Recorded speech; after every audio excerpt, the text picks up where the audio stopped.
Hello, welcome. I just wanted to create a little screencast to introduce to you Canvas. If you're new to Canvas or to course management systems, then you may want to get a little bit of an orientation. If you're familiar with Blackboard or Moodle or other kinds of course management systems, then this will probably already make sense to you. And one thing to keep in mind as I show you this demonstration that I'm looking at this from the teacher side. So some of these things may not show up on your screen. For example, over here where it talks about adding a new module, you shouldn't probably have that option. And also over here, you'll notice a bunch of things that are grayed out that I am not going to be using in this class. These grayed out items aren't even going to show up for you. The only things you're going to see is the home page, which when you click on home will just take you to here. The announcements page, which when you click on that will give you announcements, and I'll probably send most of my announcements by email just to make sure everyone gets them. But I might post a few here in Canvas.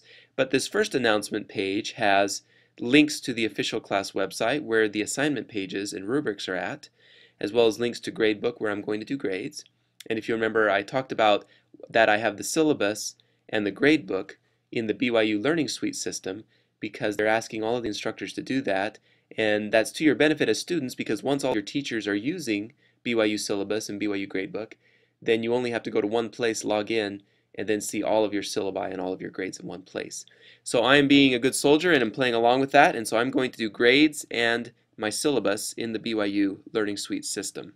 So there's links there so you can go find them. People, so that you can go and email people in the class if you want to. And then the modules are the most important thing. And here's the way the modules work. Each module is basically a unit in the class where we have discussion, where we have some presentation, and where we have an assignment to do. So you can kind of ignore, well, don't ignore, go and do this first module, but it is a little bit different than the rest of the semester. So I'm going to look at the Internet Communication module because this is more typical of the modules that will have the rest of the semester. These are all the different activities that you need to do in this module. Some of these activities are just presentations and some are actual discussions that you have to engage in. So let me show you how you can find out what to do.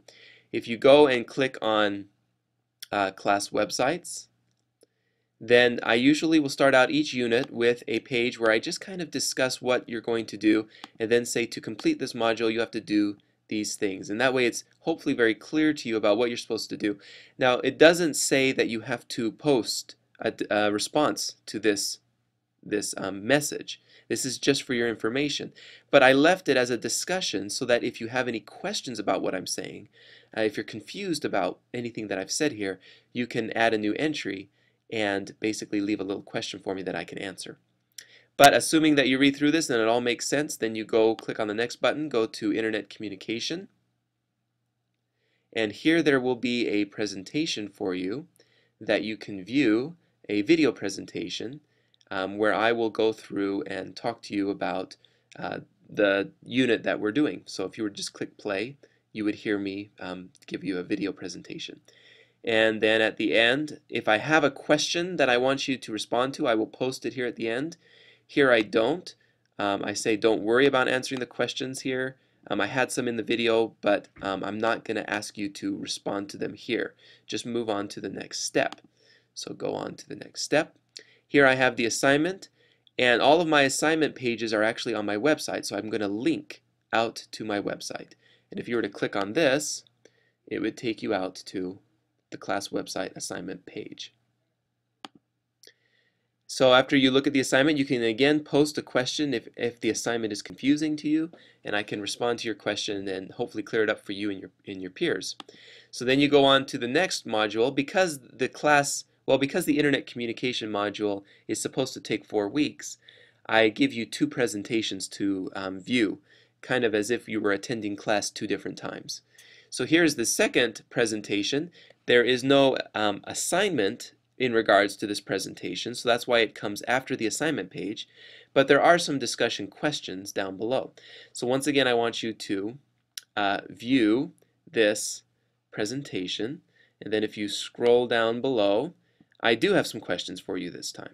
So here's where your participation points come in. To get participation points, you need to participate in this discussion. So you look at the questions, and then to answer your questions, you click on Add a New Entry, and you can type a response, but you also get points as an online student for doing a video response. And there's a couple reasons for this. One, because more and more video communication is becoming popular as a way to communicate with students and with parents. So you need to know how to use typical video chatting kinds of technologies. But then also because it does create more community and sense of connection within the classroom, which can lead to greater satisfaction in the class, and also just better learning, because you'll be more connected to your teacher and to your peers. So we want you to use video comments, and so you get 5 points for doing so. And to do so, you just click on the little video icon right here. It'll pop up, start to load if you have a video webcam connected, and you just click allow. If you don't have a webcam on your home computer, you can use the computers in the computer lab down at the McKay School Lab. So you just click here, you can start recording, and when you're done, it will automatically put your video right inside your post here. And you just click Post Entry, which I won't do right now because I don't want to save this one. And you can attach files if you want to too. Later on when we're doing assignments, if you have a paper assignment that you want to turn in, you can attach a file.